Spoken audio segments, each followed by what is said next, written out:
today's class we have entered into the second unit. Okay, so the second unit syllabus is all this. You can just take a look at it like it's decision control statements. There are two parts over here. Then the second part is the data structures, wherein we'll be seeing the lists and all this with certain operations. We already have seen the basics of the dictionaries and tuples and lists and all that. We'll look into many other operations in the second unit. Okay, right.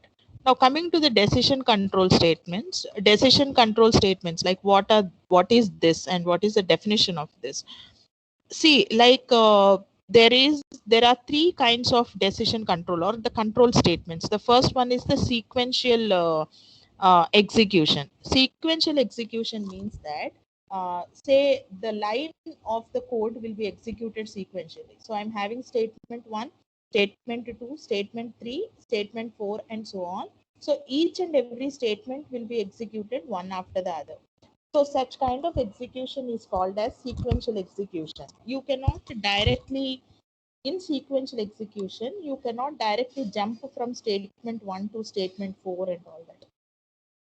Sequential execution is line by line execution, wherein you will write a code which is sequential, meaning that one first line, after the first line only the second line executes, and after the second line only the third line executes, and so on. Okay, so this is sequential execution. But sometimes, okay, so sometimes when you write your code, like there may be different situations that may occur. The first situation may be that you want to bypass a certain statements because you want to execute those statements only if something is true. Okay, so bypassing certain statements is also possible in Python. And this is one case. And another case is like you want to execute some set of statements repeatedly. Okay, so that is another case. The first case is where you want to execute certain set of statements only if something is true. Okay, so only if the variable holds a certain value, then only you want the certain selected statements to be executed. Else you don't want those statements to be executed. They have a meaning, but see here, whenever we are writing a code, like for example I'm skipping a code, like I'm writing certain statements in the if over here, and I'm writing certain statements in the else over here, say for example. Now you should not write a condition in such a way that this statements in the if becomes unreachable. They never execute at all. I mean, the condition should be in such a case that it should be it may be true or false. It is not like it is always false. You should not write a condition in such a way, then that is bad programming. Okay, so the condition, there should not be a code inside your program which is not reachable. Not reachable means that, for example, you are saying always this if condition is false. You should not write a code in such a manner. Okay, so the code should be either true or either false. You should not write, because what happens if the expression of if the condition of this if evaluates to false all the time, then the statements that you write inside the if block will never execute. Your code should not have such kind of code. This is very, very important point in your coding. Okay, so never you should have an unreachable code. Unreachable code means that code you have written but it is not having a meaning. It is not at all executed in any of the cases that we give. Okay, so don't write unreachable codes, because those kind of unreachable codes will be creeping. They'll creep in your code, especially when you're using the selection and iterative statements. Okay, right. Whenever you're having a conditions, this unreachable code can creep inside your coding. Okay, right. So the sequential execution is this, like line by line execution of the code. Now, if you want certain statements to be executed only if certain condition is satisfied, or if it is not satisfied, you don't want those statements to be executed. Such kind of statements are called as selection statements. Okay, and if you want certain set of statements to be executed repeatedly, again here you if the condition is true and all that, then you call that as iteration. Okay, so you call that as iteration. Now the decision control statements usually jump from one part of the code to another depending. So this jumping off from one statement to another statement is depending on certain condition. Okay, so and this condition will evaluate it to be a Boolean expression. So it will be true or false. Okay, so this is what is called as decision control statement. Now sequential, there is nothing, all the programs that we have seen so far are the sequential programs, wherein because I didn't give any if for all the code that we have seen in the first unit, wherein I didn't give any if for while and all that. So all those are the sequential statements which were executed one after the other. Now coming to the selection statements. Okay, selection statements, as I said, like the selection of the statements is depending on the condition. And those statements, if the condition is evaluating to be true, then the set of statements will execute. Else, it will skip that block and go to the other set of execution, other set of statements. So if it will test a condition, okay, if the condition is true, then it will execute the set of statements. Else, what will happen? Another set of statements will be executed depending on what kind of logic you have applied. Now, these selection statements are also called as conditional branching statements. Okay, so they are also called as conditional branching statements. And Python supports different types of conditional branching statements. So I have listed out all of them for you over here. The first one is if. So this is similar to your C and C++ and Java and all that. So all those statements you have here. Okay, so then if and else. So the first one is wherein in the program you are using only if. Okay, so there is no else. Is the second case is where we are using if and then followed by an else. And this is wherein you are having a nested if, meaning that one inside the other and also multiple if statements. Okay, so all that comes under the nested if. Multiple if statements or if inside another if. Okay, so both the things come under the nested if. And the next one is nested if and else. Okay, so you can have nesting of the nested if and else. Okay, right, meaning that inside the if you can have an if and else and all that. And next last one is if, elif and else. This elif is the shortcut of else if, like. Okay, so else if you write in C programming, right? So it is a shortcut of else if, wherein we are saying elif. Okay, right. So these are the 5 selection statements. We'll see each and every one in detail now with examples. Now coming to the first one, which is an if statement. Okay, so if is the most simplest form of the decision control statement, and Python uses indentation to form a block. So it is not like you use a curly bracket and close bracket. So generally in C programming, so what we do is, like, if you're having so this is your if and we put parenthesis and then we put the condition. Okay, and if there is only one statement, we generally don't put it in a block, in a open bracket and close bracket. But if there are multiple statements, like if there are multiple statements are called as compound statements. If there are compound statement after if, or you can also say it as a block, then you use an open bracket and close bracket and put all those statements over here. So this is the syntax that we adopt in C as well as in C++ and as well as in Java also. Okay, so this is the convention we'll use. But coming to Python, so a block is formed by indentation. So indentation is nothing but spaces. So generally what we do is we indent with us 4 spaces. Okay, so it is not a rule, but generally in programming, the good programming habit, what generally they do is they give 4 spaces as a block. Okay, right. So this is the syntax of, it's not mandatory, 4 ఇవ్వాలని లేదు, but general adopted procedure is that generally programmers give 4 spaces to form a block. Okay, right.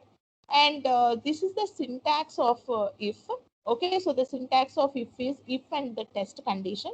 don't forget this colon at the end, because this will result in a syntax error. Okay, so don't forget this colon. This colon is a must. And see, I have given certain indentation over here. So I have given certain indentation. So this is a compound statement. So from statement 1 to n, it is called as a compound statement, or else it is also called as a block. Okay, or else it is also called as a block or the compound statement. So there are compound statement means that it is having multiple statements. Say I am having statements from 1 to n. Okay, so all this forms the block of the if. Okay, because all these are at the indentation. Okay, so with the if block. And finally, there is a statement X. What is this statement X is? This statement X is the other code. Okay, so which is outside the if block. So let us see how this executes. Okay, so how this executes. So this if block will execute only if this test condition is evaluating to be true. Okay, so if this test condition is evaluating to be true, then only this block of statements will be executed. Else what will happen? So it will execute the statements outside the if block, and the statement outside the if block is statement X. Okay, so this will execute, right? And if the condition is evaluated to be true, what will happen? This statements inside the if will execute, as well as this statement X also will execute. Okay, I hope this is clear. Now, so even if it is true or false, this statement X will execute it. Okay, so if it is true, only inside the statements will execute. And also the statement X also will execute if it is true, if this test condition is true. If the test condition is false, the inside statements will not execute, but the statement X will execute because this is outside the if block. Now, so there is a terminology for these things. The test expressions are called as header, and the group of statements from statement 1 to n is called as a suit. Okay, and the header plus the suit together, we call it as if clause. Okay, so we call it as if clause. What is if clause? If clause means that header and the suit together. The header is the condition and the suit is the statements inside the if block. This is the flowchart of the if. Okay, so there are statements before this if also. Okay, so there are statements before this if. We are just looking how an if is executed. Okay, so this is the test condition of the if. Okay, so the test condition, if it is evaluating to be, so there are two outcomes. That's why we are calling it as branch. Okay, so why we are calling it as a branch? Why we are calling it as a branch? Because there are two outcomes of it. Okay, so the first outcome is like the flow of execution is divided into two paths. If you just see, this is the path one. Okay, so this is the path one. So the flow of execution of the program is split into two paths. Okay, so this is path one. The path one is executed if the condition is evaluated to be true, and the path two will execute if the condition is evaluated to be false. So there are two flows of execution we are creating inside the program. Okay, so this is path one, and we are saying this is path two. So that's why we call it as branch. And this branch means that path one is executed or path two is executed is decided based on a condition. That's why we call it as conditional branching. Yeah. Why we are saying it as conditional branching is because there is different path of execution for the program. Flow of execution untadi kada. So we say that flow of execution. So the flow of execution will take different paths. Okay. So the flow of execution take different paths. When it takes these different paths is based on the condition. Okay. So that's why we call it as conditional branching. So if this condition is true, this statement body of the if is executed, which is if block. Else what happens is it goes to the statement X. Even if the body of the if is executed, then statement X also will execute. Okay, because statement X is not having any condition to decide whether statement X will execute or not. So statement X will execute even if the condition is true. Okay, right. So this is the flowchart of if. So this is the procedure of how an if is evaluated. So first the test expression is evaluated to be true or false. So we get a Boolean expression over here. If the test expression is true, then the if block is executed. Otherwise, the statements will be skipped and execution will jump to statement X. Okay, so this is what is shown in the flowchart. So let us look into some examples. Okay, so this is example 1. So what I did over here, I just have read the number. So this is a number which is of integer type. And then I'm using an if over here. Now your takeaway from this slide would be the syntax.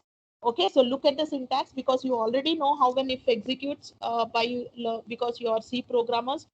So here in this particular slide, what you have to do is learn the syntax. Okay, so keep the syntax in mind very clearly.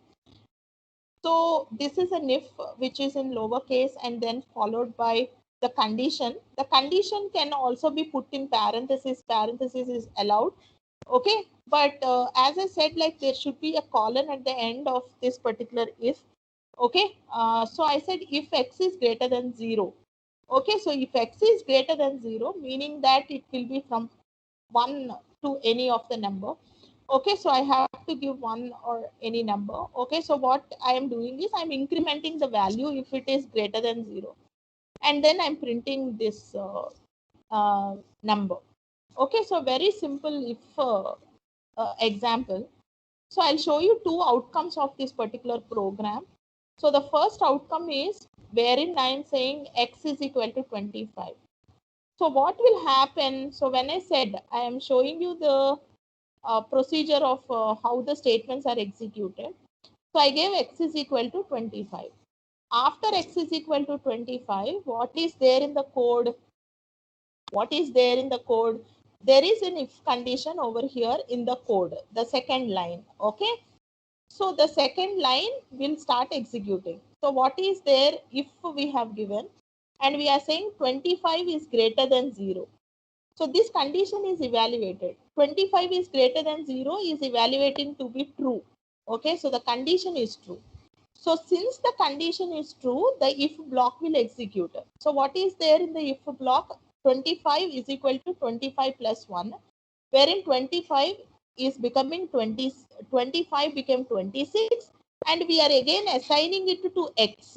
Okay, so this is compound assignment. So now what is happening? What is there in X? 26 is there.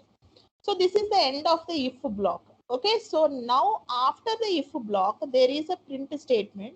So 26 will be printed on the screen for me. Okay, so this is the first output wherein the condition has evaluated to be true.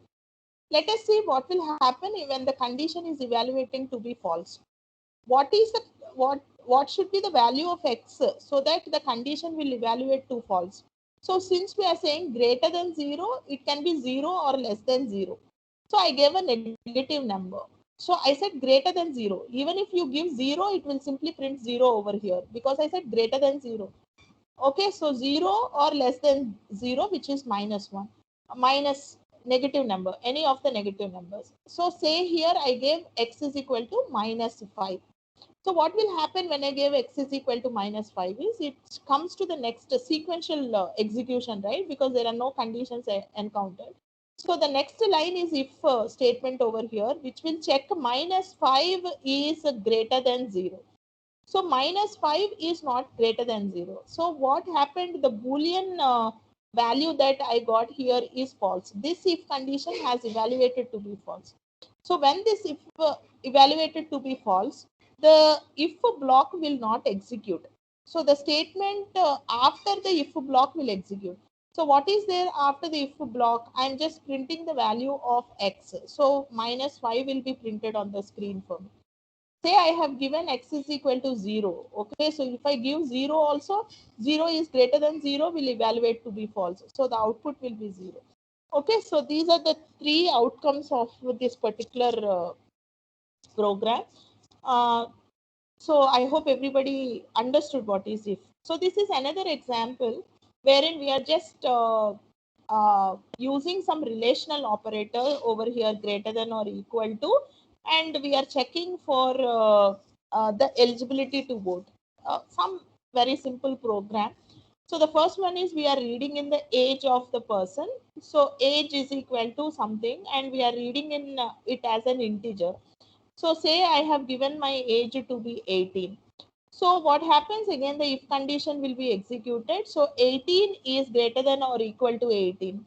So 18 equal to is there, right? So what will happen? This condition will evaluate to be true.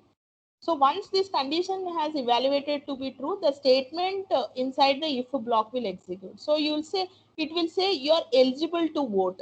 So the outcome will be you're eligible to vote. And not only that, after it said that you're eligible to vote, what it is doing, it is going to statement X. So what is there in statement X? It is saying, kid, you are not eligible to vote. So two statements will be printed here for me on the output. Okay, so what will be the two statements that will be printed? The first statement will be like it is saying you are eligible to vote.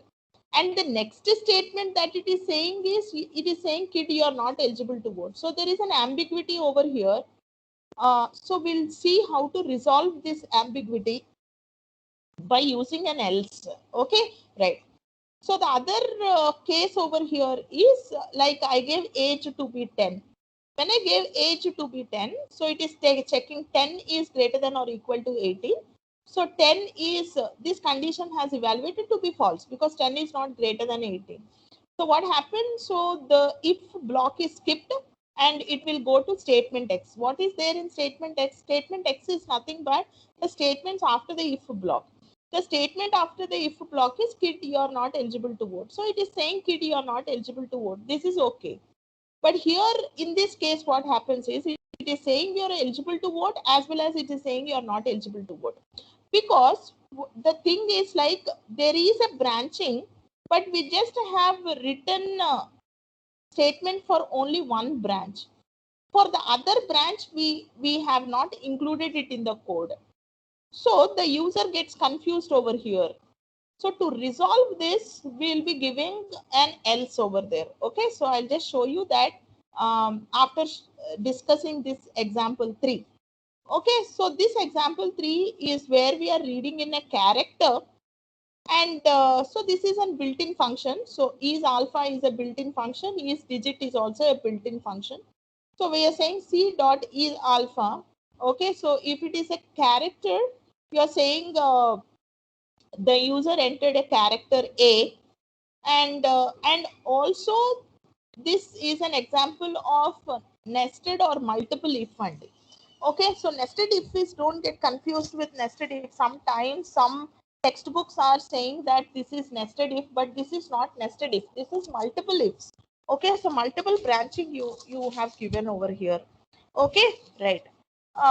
So here what happens, how this multiple ifs will be evaluated. Each and every if will be evaluated. Okay, so each and every if will be evaluated over here. Now what happens, first this condition will check. Say I have given A over here. Okay, so what happens, it is checking C dot is alpha. This alpha will check whether you have given letters from A to Z. Okay, so since this condition is evaluating to be true, what it will do, it will say the user entered a character A. And after that, what happens, it again comes to this particular if statement. Okay, and checks whether A is digit. Since this condition has evaluated to be false, this statement will not execute for me. And the next statement after this if is statement X will be executed. I hope everybody understood how multiple if is executed. Yes? Yes, ma'am. Yes, right? Okay, so say for example, I have given a digit. Okay, so I have given a digit which is 9. So what will happen over here? So it will start checking with the first if. Okay, so first it will see whether 9 is an alphabet. Okay, so 9 is not there in the alphabet. So this will not execute. So it will come to the next if over here. So 9 is in the digit, it is a digit. So what happens, it is saying the user entered a digit 9, whatever I have written in the print will get printed on the monitor for you. And after this, if there is an print statement, so statement X will be executed. So it is just saying statement X will be printed on the screen. Okay. Now the third case is, this is the third output wherein I have given a space. Okay. So wherein I have given a space as the input. Okay. So now how this will execute. So what will happen? So first thing is it will check for, it will check whether it is an letter in the alphabet. So it is not a letter in the alphabet. So it is false. And it comes to the next if, wherein it will check whether it is a digit. So this is not a digit. So this condition also has evaluated to be false. So it comes to the last out of, there is no if. Okay. So the next statement out of this if a block, because this has evaluated to be false, so this if block will not execute. So the next statement after this if is a print statement, some with some text in it, so that will be printed. So what will happen, it will say print X on the screen over here. So this is how the multiple if statements. So any how many if statements you can give like this, you can have n number of ifs like this, multiple ifs given like this. But what will happen is it is time, it will increase the code time, execution time of your code. Okay. So always see to it that you are not writing so many ifs and so many branchings. Okay, because so many parts of execution, so many conditions have to be checked, and for checking each and every condition it takes time. Okay, so we always have to keep it as minimal as possible.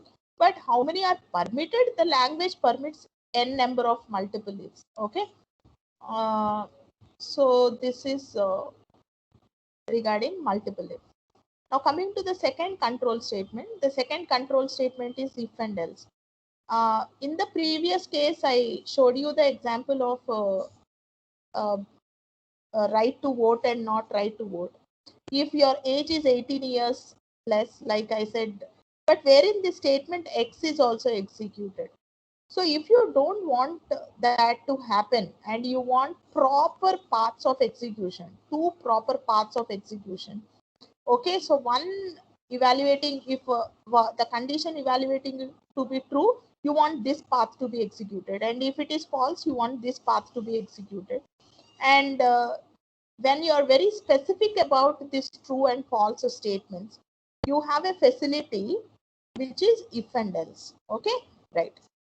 So this is the syntax. So you have if test expression, and if this expression is evaluated to be true, then this statement block 1 is executed. If this test condition evaluates to be false, then this else block will be executed. Okay, so this statement X is not depending on if and else, it will execute in sequence after this if and else. Okay, right. The first expression, okay, so if it is true, then all this explanation I have given. And after either executing statement block 1 or statement block 2, it comes to statement X. So statement X is not depending on if and else, it will execute anyways. So this is the flow chart for if and else. Okay, so you can see there are two paths. This is path 1. Okay, so this is path 1 and this is path 2. There are two flows of execution over here. Okay, and if it is true, then statement block 1 is executed. If it is false, statement block 2 will be executed, which means we are giving it with the keywords if and else. In spite of if or else or whatever it is, statement X will be executed for sure. Okay, so you can clearly make it out in the flowchart over here. This is what is called as two-way branching. Okay, so two-way branching, wherein there are two paths of execution, wherein there are two flow paths of execution. Okay, right. So this is the example. So wherein just go through the syntax. So I have read in the value of X, which is the age of the person. and then I'm testing for the condition if x is greater than or equal to 18. So then if this condition is evaluating to be true, then I am saying you are eligible to vote. Now else I am saying, kid, you are not eligible to vote. So what happens here, the output will be a bit clear for you. So, so if I give 32, since it is greater than 18, it will say you are eligible to vote. A statement X is not related to if or else. So say statement X will for sure execute, which means that after this if and else, whatever statements are there, they will be executed in sequence. And next is 12. Okay, 12 is greater than or equal to 18. So 12 is not greater than, so it is evaluating to be false.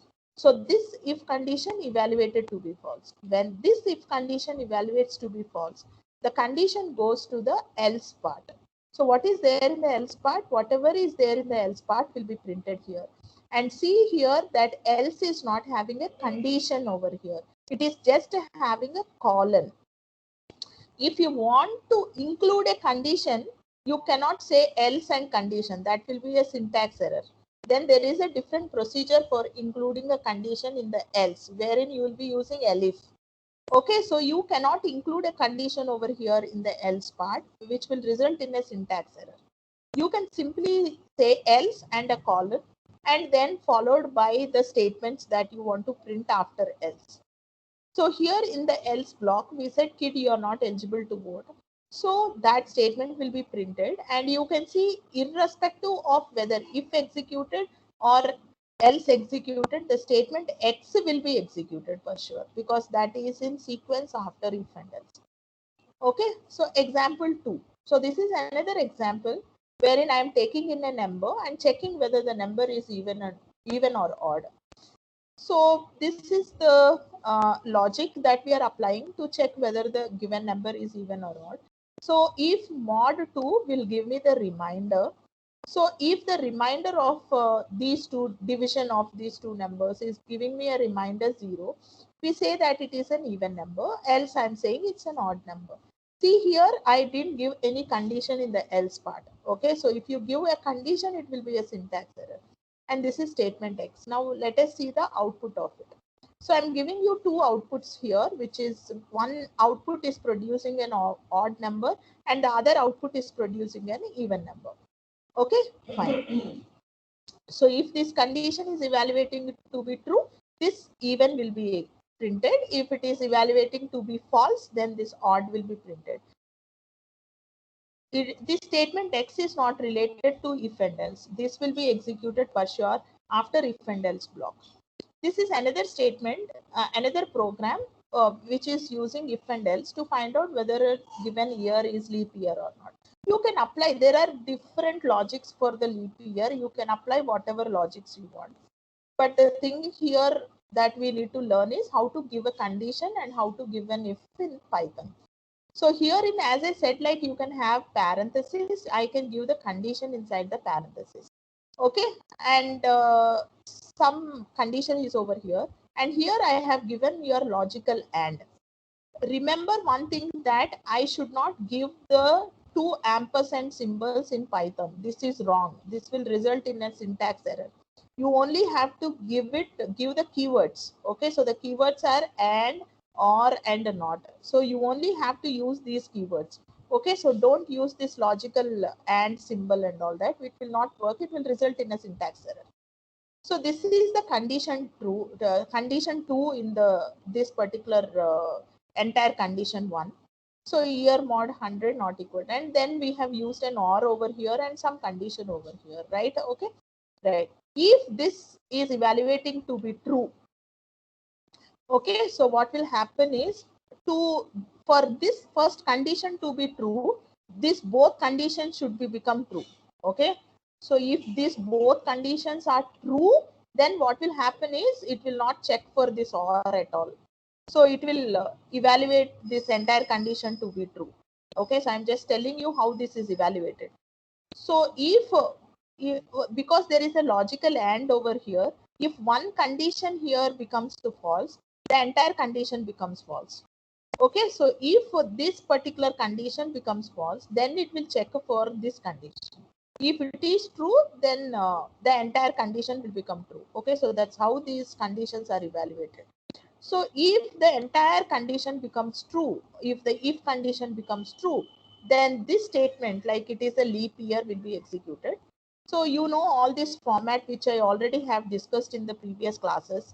Okay, so I just used this format function to actually print the output in a more meaningful way.